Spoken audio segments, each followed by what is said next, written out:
Good evening, everyone. Welcome to the Buskirk Chumley Theater. My name's Danielle McClelland, and I'm the Executive Director of BCT Management Incorporated, and we're the private nonprofit that operates the Buskirk Chumley Theater on behalf of the City of Bloomington. And on behalf of our board, our staff, and everyone who makes this place an ongoing daily enterprise that feeds our community, I'd like to thank you for being here this evening. The Buskirk Chumley Theater's basic philosophy is that we are the soapbox in the town square, so that everyone's voice is welcome here at the theater, and that everyone's vision can be enacted here. And it's always a thrill, personally for me, when we're able to welcome specific political speech to this stage. And so it's with great honor that I welcome to the stage Mayor Mark Cruzan. Thank you.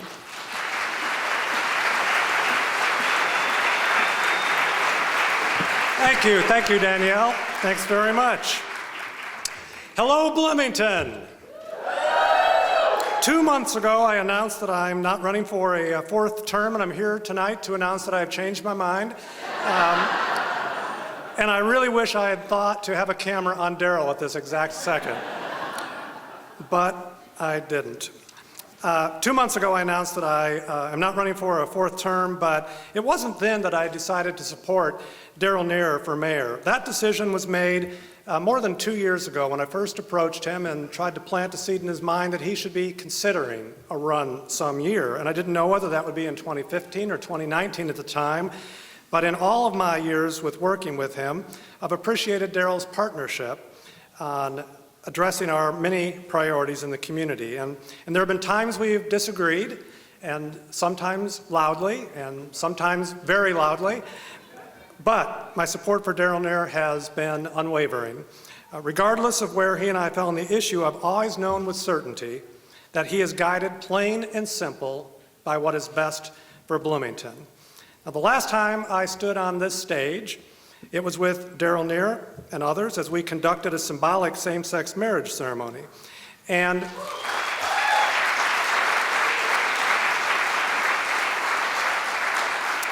by the way, isn't it terrific that we finally, at long last, no longer have to rely on symbolic same-sex marriage ceremonies in the state of Indiana?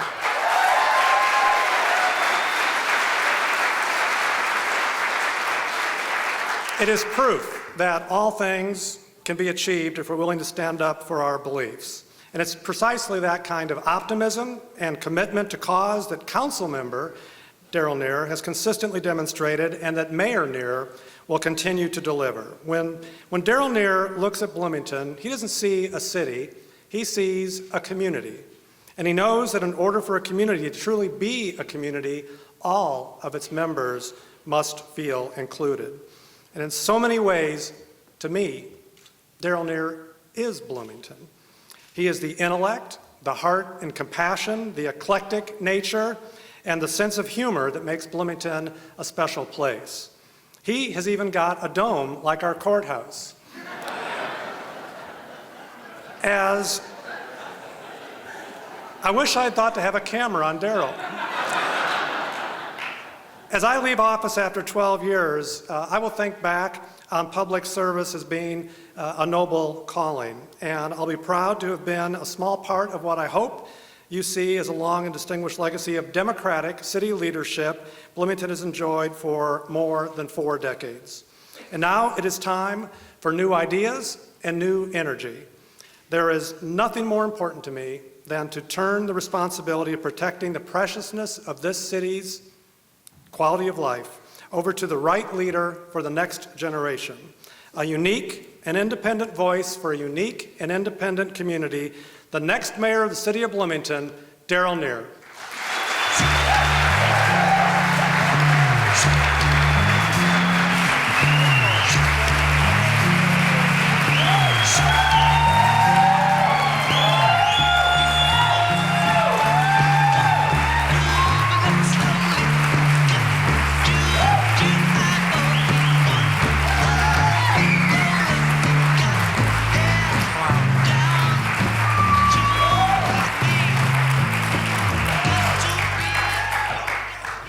this is a way to spend a 49th birthday a week early. Thank you all for coming out today. And the only word that I can think of is wow, because I look out in this audience and I see so many intersections of my life for the 24-ish years that I've lived in Bloomington. I see people from grad school who have helped shape who I am. I see people who I've worked with at Indiana University. I see people who I took our children to school with. And I see people who I've worked with in not-for-profits and political life. And I thank you for your presence here today. It means the world to me, so thank you.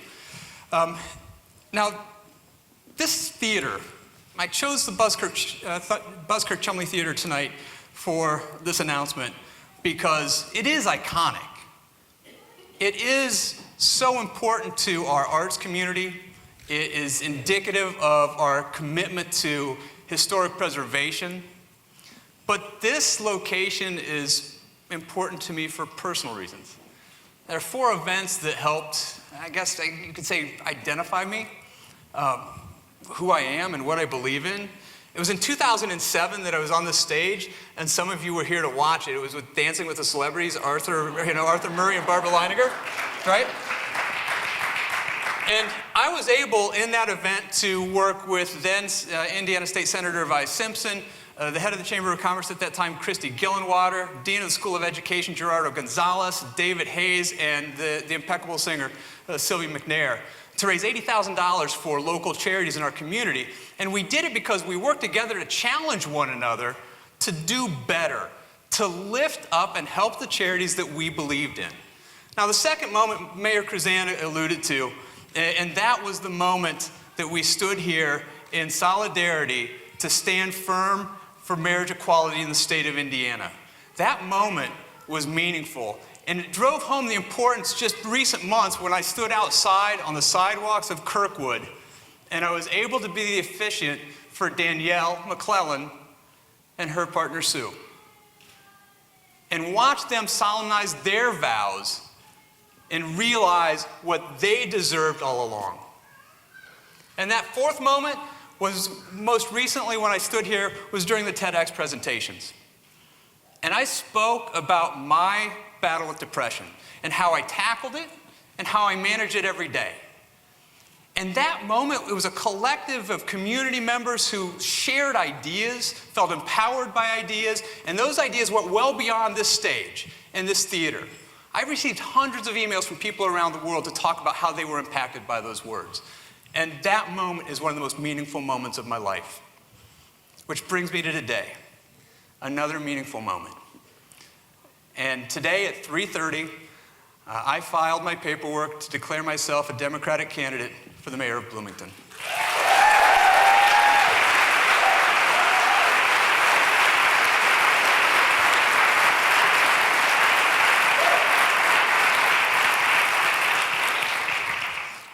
My campaign theme is OneBloomington. We are better when we work together. That theme is indicative of the examples of the events that I highlighted that took place on this stage, and as a matter of fact, are indicative of this venue that we're in right now. There was a corporation that was letting this venue rot and decay. Community members got together and rallied behind one another and lobbied local government to make a difference. And it's because the community pulled together on that effort that we're able to sit in this venue. It was OneBloomington, working together for a common vision. And that's what's going to define my campaign. I'd like to take a moment to introduce to you tonight some people who are really important to me because they've gotten behind me early, and their support means the world to me. The first person I'd like to introduce, who introduced me, is Mayor Mark Kruzan.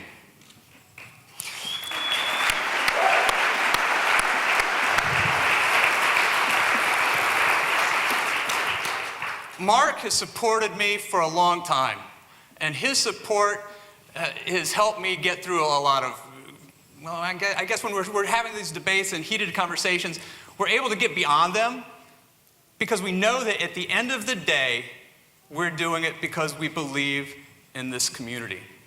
Next, I'd like to introduce Indiana State Representative Matt Pierce from District 61.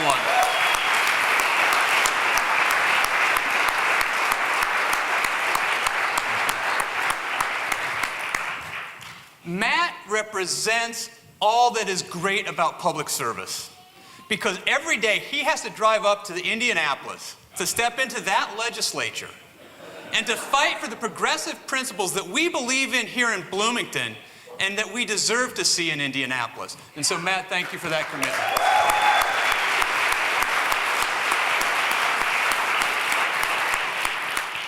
Also joining us today, Monroe County Council member from District 1, Shelley Yoder.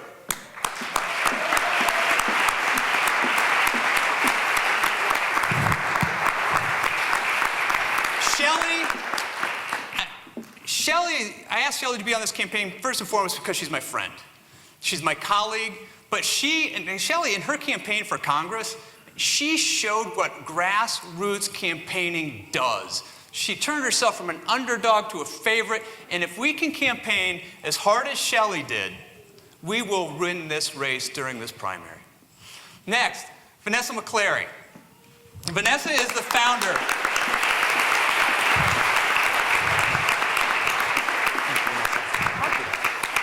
Vanessa is the founder of the South Central Indiana Kiwanis Club. I've served with Vanessa on a variety of committees and commissions in the city, and Vanessa does more than just serve on those commissions. She connects throughout our community, and that's the level of engagement that we deserve. And Vanessa, thank you for joining us here. Next, we introduce Betsy Walsh.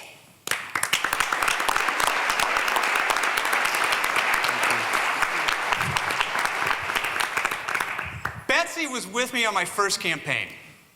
She was there early, and she helped us understand what it meant to run a campaign. But Betsy's also a retired principal in the MCCSC school system. And she's going to bring that insights into education that will help me also define some direction what we're going to be about in this election. And finally, Pat Combs and Dan Combs.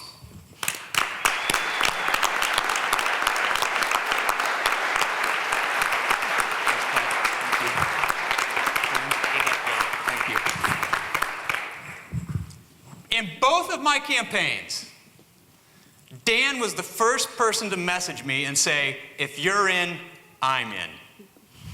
And Pat has been diligent in her support as well. And so I value your efforts and work in Perry Township to delivering poor relief to those people who need it. And I thank you for joining me in this campaign.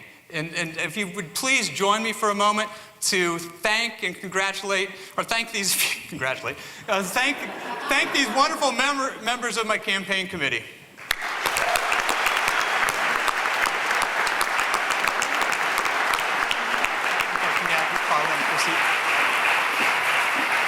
Thanks, Dan.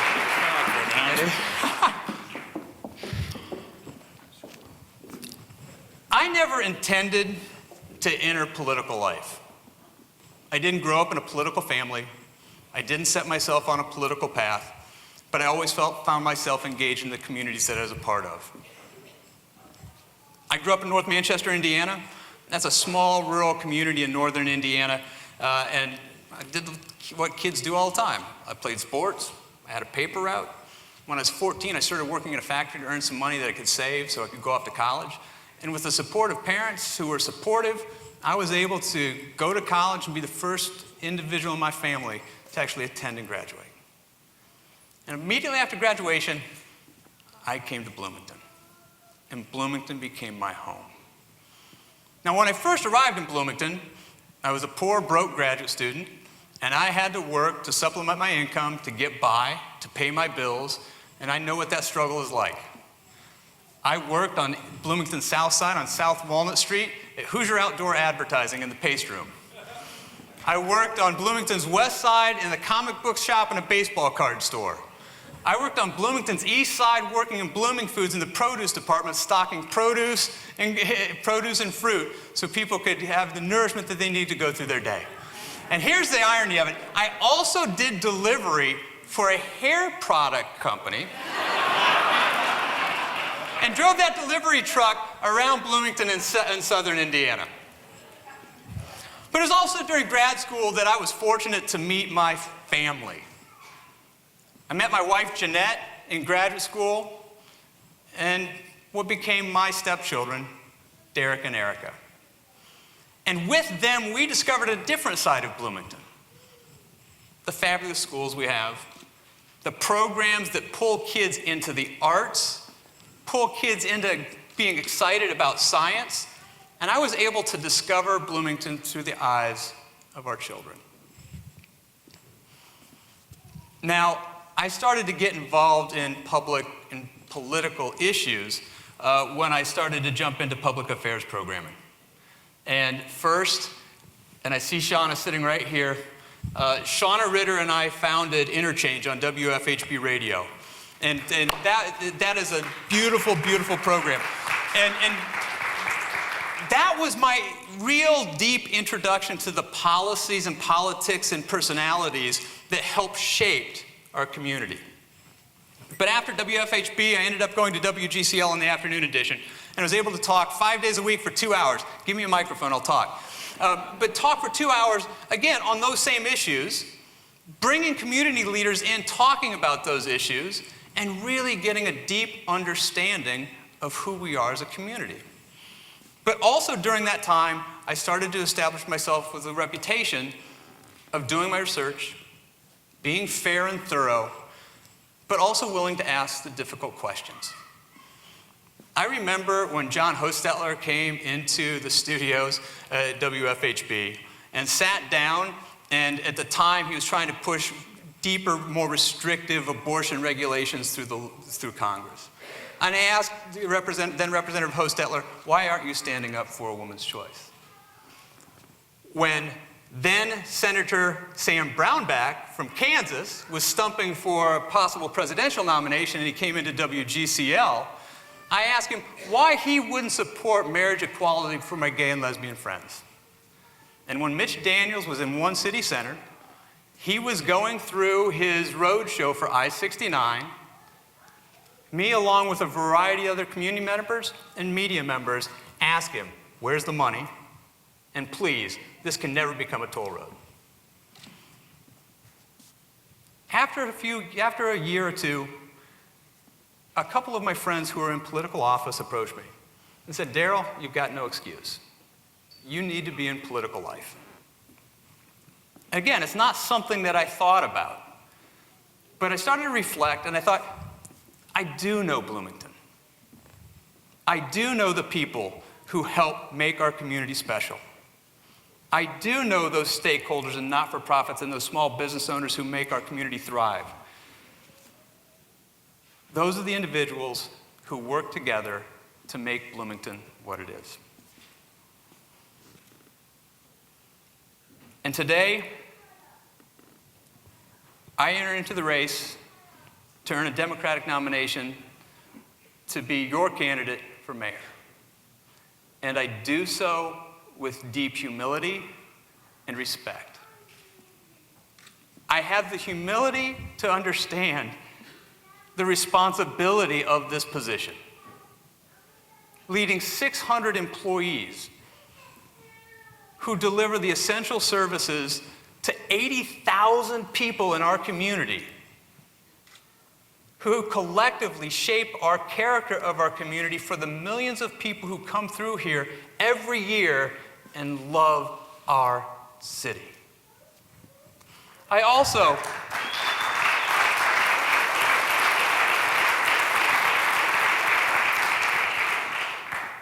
also understand that whoever is the next mayor is a placeholder. And we have an obligation to respect our history, especially that 40-plus years of strong, progressive, democratic leadership that has helped shape who we are. But we also have the responsibility to maintain policies that allow us to protect the future for future generations and allow future leaders to help continue that tradition. In recent months, I've spoken with many of you about what your concerns, what your beliefs, what your issues are for our community. And I've heard the challenges. Look, we know I-69 is coming, and we're concerned about what that impact will be. We're also concerned about how can we better serve those people who are most in need in our community, who potentially are falling through the cracks, to give them jobs, to give them the resources they need to be fully integrated into our community. And we also are concerned about what happens if IU Health and the hospital pull out of our city center to go elsewhere. Those are real challenges. Those are real issues. But what has been inspiring to me in these conversations is hearing a desire to aspire from so many people in our community. And that desire is in this willingness to challenge ourselves to be better. The idea that we can, in our quest to improve our community, working together to maintain who we are now and identify who we want to be. And for this reason, I want to highlight 3 issues that I will focus on, and there will be other issues that are related during our campaign. And one, we have an obligation, because we can and should develop an economy that works for everyone.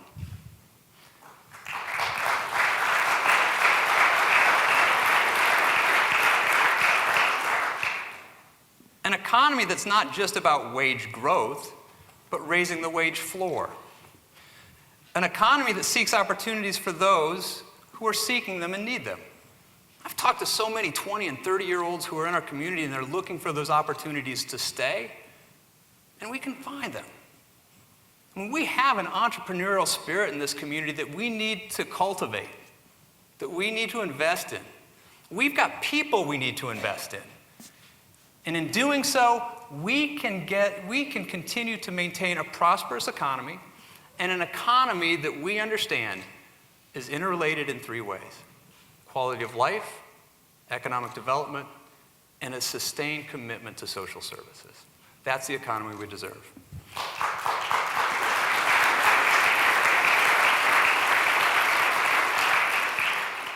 You know, and city government must continue to work to get the basics right? I mean, every day we go through our lives, we don't think about all of the work and effort that goes on behind the scenes for us when we turn on the faucet, here comes the water. We take our trash and recycling out to the curb and it disappears. The pothole that was there the night before is gone. Those are the services that we need to continue to invest in and do well, because delivering those basic services are the foundations for maintaining and developing public trust. But we also must remember to commit ourselves to strong fiscal oversight, using our tax dollars responsibly, balancing our checkbooks, and making sure that we have the oversight necessary to be responsible to you and to the tax dollars that you are investing in our community. And finally, thank you.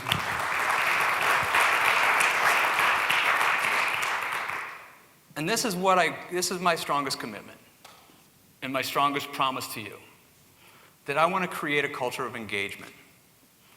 This is a culture that empowers city employees to do their jobs, but not only do their jobs, but to be able to innovate in how we deliver our services effectively and efficiently.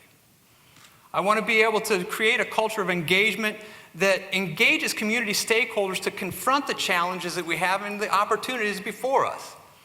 It's about developing the relationships with those stakeholders: Indiana University, Ivy Tech, the Monroe County government, our social service agencies, because local government, we're not the silver bullet for everything. But what we can be is the catalyst for the conversation, to be able to find the solutions that, again, help our community to improve. And finally, it's a culture that is proactive in its communications to you, ensuring that government is both transparent, and here's my hat tip to my friend Steve Volan, and a parent, because we have an obligation to fulfill in letting you know not only what we do, but why we do it. So those are the three broad categories we'll be talking about throughout this campaign, and there are a lot of other issues that intersect throughout. But I want to emphasize that what I think this election is about. It's about identifying a candidate that is equipped with the energy, ideas, experience, and temperament to lead our community. I've been here every day, engaged in the issues that impact our community and our lives. Learning about Bloomington through my roles as a student, as a teacher, a volunteer, an employee, and a public servant. I know Bloomington. And these experiences have prepared me to be your Democratic nominee and future mayor for our city. So thank you for coming out and supporting me today.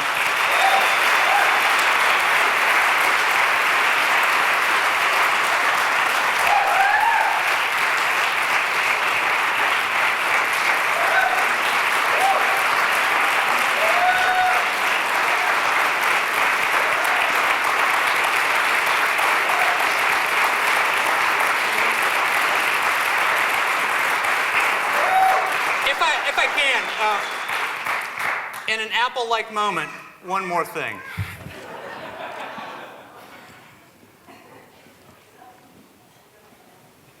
We can't win this election without you.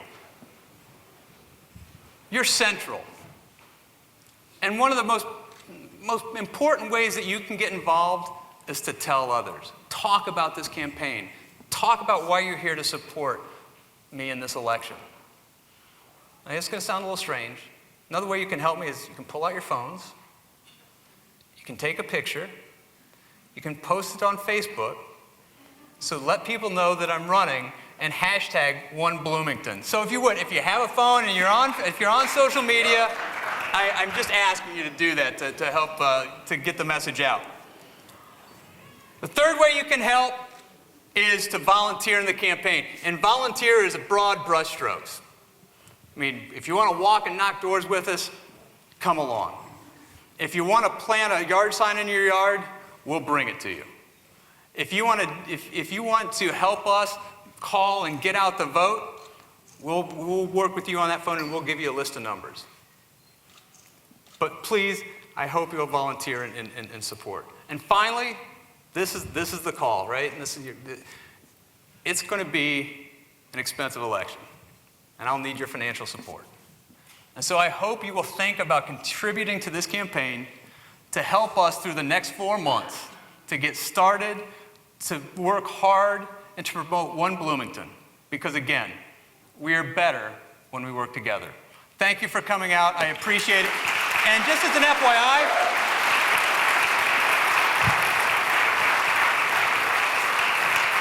if you want to donate tonight, we have volunteers who have square card readers. It'll take 30 seconds. If you want to do it now, we'll collect the pledge cards as you leave. And I'm going to come down. I'll talk to you. And again, thanks so much. Thanks for coming out.